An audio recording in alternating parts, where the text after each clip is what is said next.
शुक्र है कि मैं इस वक्त हॉलीडे होटल के चौथी फ्लोर पर हूँ और मेरे पीछे ये सारा मेलोडी का एरिया है। ये यहाँ इस तरफ फूड स्ट्रीट है, मेलोडी मार्केट है। और मेरी दिली ख्वाहिश यह है कि मैं 20 साल यानी G62 के एरिया में रहा हूँ। मैं यहीं पर अपना मकान तलाश कर रहा हूँ, लेकिन मकान जो है यहाँ पर रहने के लिए रिहाइश किराए पर नहीं मिल रही। अब मैंने ये फैसला किया है कि मैं इस्लामाबाद हाई कोर्ट में एक केस दायर कर रहा हूँ, इस बुनियाद पर कि हर शहरी का बुनियादी राइट है कि उसे हुकूमत शेल्टर प्रोवाइड करे। लेकिन क्योंकि मेरे पास दुनिया में एक इंच ज़मीन नहीं है, ना मेरी कहीं आबाई यानी ख़ानदान से मुझे कोई विरासत में मिली है, लिहाजा मैंने ये फैसला किया है कि मैं, क्योंकि मुझे यानी मुल्क पाकिस्तान में यानी अपना सदर पाकिस्तान का या प्राइम मिनिस्टर का केस यानी वहाँ मुराद जहाँ पर मिलती है, जहाँ पर पेंशन मिलती है, जहाँ पर पूरी लाइफ उनको यानी रहने के लिए रिहाइश मिलती है, लेकिन क्योंकि हमारा माइनॉरिटी का जो राइट है वो उस हद तक जा नहीं सकता। मैं प्राइम मिनिस्टर और प्रेसिडेंट का इलेक्शन लड़ नहीं सकता। जब मैं लड़ नहीं सकता तो मैं मुराद हासिल नहीं कर सकता। लेकिन मैं समझता हूँ कि मैंने पाकिस्तान में वो मुकाम हासिल किया है। मैंने सिंध से टॉप किया है, पंजाब से टॉप किया है, बलूचिस्तान से टॉप किया है, सरहद से टॉप किया है, वफाक से टॉप किया है। लिहाजा मैं पूरे पाकिस्तान से वही हल्का से चीता हूँ जो सदर पाकिस्तान का हल्का है या प्राइम मिनिस्टर का हल्का है। लिहाजा मैं मुराद अगर नहीं मैं हासिल कर सका, क्योंकि मैं माइनॉरिटी के यानी वो प्राइम मिनिस्टर की सीट पर नहीं खड़ा हो सकता, या प्राइम मिनिस्टर की सीट का इंतखाब लड़ने की इजाज़त दो, और अगर इजाज़त नहीं दे सकते तो फिर मुझे यानी अपना यहाँ पर यानी अपना किराए का हुकूमत के सरकारी कोई जगह जो है वो मुझे किराए पर दे। अगर किराए पर नहीं दे सकते तो मुझे यानी अपना CDA जो है वो अपना यानी खेमा लगाने की इजाज़त दे। मैं ये कोर्ट जो है सुप्रीम कोर्ट में ये केस दायर करना लगाऊं, क्योंकि मैं पाकिस्तान में नोबेल पीस प्राइज के लिए नॉमिनेट हूँ, 20 करोड़ मुसलमानों से नॉमिनेट हूँ। और मैंने ये टाट इसलिए पहना हुआ है, ये मुल्क की हालत है, इंतसारी और आजिज़ी जो है वही लीडरों के लिए। हमने मौज़ेतुंग देखा, लैलन देखा, खगावा जापान देखा, हमने कायदे मोहम्मद अली जिन्ना ने अपनी सारी जायदाद पाकिस्तान को दे दी, गांधी ने दिल लंगोटा पहन लिया। हमारे कौम के लीडरों ने, उनकी क्या हालत है, उनके पास कहां से दौलत आई? ये दौलतमंद कभी लीडर हो नहीं सकता। लिहाजा मैंने कल मैं इनकलाबी मतलूब इनकलाबी के प्रोग्राम में किया, वहां पर 3 वज़ीर आज़म साहब का आए हुए थे। मैंने सबके सामने मैंने कहा इनकलाबी का नाम पर यानी ताज़ियाती यानी रेफरेंस दायर कर सकते हो, इनकलाबी बन के दिखाओ। यानी मेरे पास एक इंच जमीन नहीं, करप्शन नहीं, प्लाट नहीं। तो भाई आपने देखा ये छोटा सा वीडियो क्लिप। इस वीडियो क्लिप में बोलने वाले का नाम JS सालिक है, जूलियस सालिक। कभी जिस वक्त बेनजीर भुट्टो मैडम की वजारत थी उसमें ये मिनिस्टर थे। ये वो शख्स है जिसको पाकिस्तान गवर्नमेंट ने खुद नॉमिनेट किया था नोबेल पीस प्राइज के वास्ते। हाँ, मैं ये समझता हूं कि नॉमिनेट कर देना इस बात की गारंटी नहीं होता कि नोबेल पीस प्राइज मिल जाएगा। एक साल में लगभग 150 से ऊपर एप्लीकेशन जाती हैं नॉमिनेशंस की, और उनमें से सिर्फ एक ने माना जाना होता है, बाकी सब रिजेक्ट हो जाते हैं। तो मैं क्या कहना चाहता हूं, यह आदमी जो कुछ बोल रहा है JS सालिक, यह कोई ड्रामे नहीं कर रहा है, यह कोई एक्टर नहीं है। इसने अपनी जिंदगी का लगभग सारा समय पाकिस्तान की पॉलिटिक्स में लगाया। जितने धरने प्रदर्शन इस आदमी ने किए किसी ने नहीं किए। पाकिस्तान की जो क्रिश्चियन माइनॉरिटी है उसके वास्ते लड़ते लड़ते इसने अपनी सारी उम्र खत्म कर दी।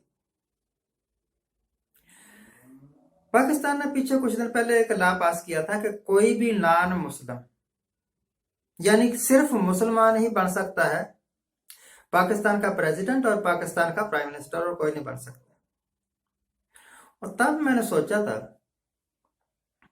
कि पाकिस्तान की बदौलत हिंदुस्तान को तरजीह देना हमारे बुजुर्गों ने जो किया था 1947 में, बड़ा बुद्धिमता का फैसला किया था। हालांकि धक्के हमें यहां भी पड़े, जिंदा हम यहां भी चलाए गए परंतु उस मुल्क में और इस मुल्क में फर्क ये, सिख माइनॉरिटी में।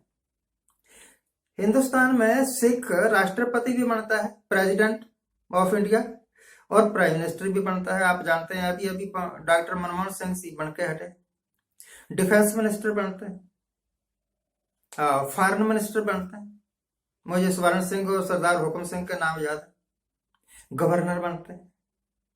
फिर क्या ऐसी बात है कि पाकिस्तान में एक नॉन मुस्लिम पाकिस्तान का प्रधानमंत्री नहीं बन सकता, पाकिस्तान का प्रेसिडेंट नहीं बन सकता? क्या पाकिस्तान इतना ढुलमुल देश है कि अगर कोई हिंदू या कोई सिख या कोई क्रिश्चियन वहां का प्रधानमंत्री बन गया या राष्ट्रपति बन गया तो वो मुल्क को बर्बाद कर देगा? ऐसा नहीं है।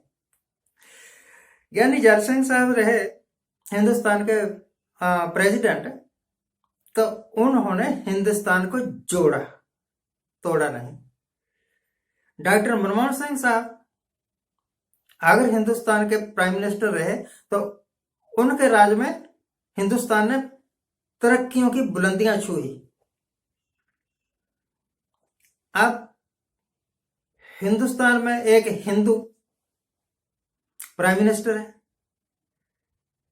परंतु मुल्क जो है ना वो तरक्की नहीं कर रहा, मुल्क बैठ गया, हिंदुस्तान की इकोनॉमी ठप हो गई। तो ये बात नहीं होती पाकिस्तानियों कि कोई मुस्लिम है, कोई सिख है या कोई हिंदू है या कोई क्रिश्चियन है तभी आपका मुल्क तरक्की करेगा। अगर कोई दूसरी कौम का आ गया तो आपका मुल्क तरक्की नहीं करेगा। हिंदुस्तान में बड़ी बार मुस्लिम प्रेसिडेंट रहे तो क्या वो हिंदुस्तान को नुकसान पहुंचा गए? नो। जितना डॉक्टर राजेंद्र प्रसाद, जितना ज्ञानी जैल सिंह ने देश को बनाया होगा उतना ही मुस्लिम प्रेसिडेंट्स ने बनाया। तो ये आदमी बोल रहा है कि मैंने इतने साल तक अपने मुल्क की सेवा की है और मेरे पास एक इंच भी जगह नहीं है, हद है ना मकान नहीं है रहने के वास्ते। कहता है कि मैं अपील करूंगा हाई कोर्ट में कि महाराज एक टेंट ही लगा लेने दो, टेंट लगा के ही मैं अपनी जिंदगी का लास्ट दिन काट दूंगा। What is this? एक एक्स मिनिस्टर जिसने कई बार इलेक्शन लड़ा और पूरे पाकिस्तान से इलेक्टेड और नोबेल प्राइज के लिए नॉमिनेट किया गया, कोई खास ही आदमी होगा ना, मेरे जैसे को क्यों नहीं कोई कर देता, है ना? मेरे जैसे को क्यों नहीं कर देता? इमरान खान को क्यों नहीं कर देते? वो खास आदमी होगा ना तभी किया गया ना। उसकी आप इतनी इज्जत करते हैं कि उसको रहने के वास्ते घर तक नहीं दे सकते। हम मोदी को बड़ी गालियां निकालते हैं, इंदिरा गांधी को भी बड़ी गालियां निकालते हैं, क्योंकि इंदिरा गांधी के कारण सिखों का कत्लेआम हुआ था, उसके बेटे ने करवाया था। परंतु जो उसका बेटा कर गया, जो उसकी मां कर गई, इंदिरा गांधी कर गई, वो और नहीं कर सके। शायद उनको करना नहीं आता था या शायद सिस्टम सराउंडिंग बदल गई। तो अपने मुल्क के हीरो की, अपने मुल्क के जो हीरोज हैं, हीरोज मैंने हीरा कहा, डायमंड, और अब हीरो बोल रहा हूं, नायक, दोनों अलग अलग लफ्ज। कदर करो, इनको एक अच्छा आवाज दो, इनको एक अच्छा एटमॉस्फेयर दो। अपने मुल्क के माइनॉरिटीज को वही हक दीजिए जो आपकी मेजोरिटी को है। आज के लिए इतना ही, फिर कभी आपकी सेवा करेंगे। Thank you very much. जो भी इस वीडियो को देखे कमेंट जरूर करिए। और सवाल मेरा एक है, कमेंट मुझे सिर्फ एक चाहिए कि क्या हर एक आदमी को, दुनिया के किसी भी मुल्क में हो, दुनिया का कोई भी धर्म मानता हो, क्या उसको जीने का हक है, रहने का हक है, सोने का हक है, कमा के खाने का हक है? अगर है तो ऐसे वीडियो क्यों आते हैं?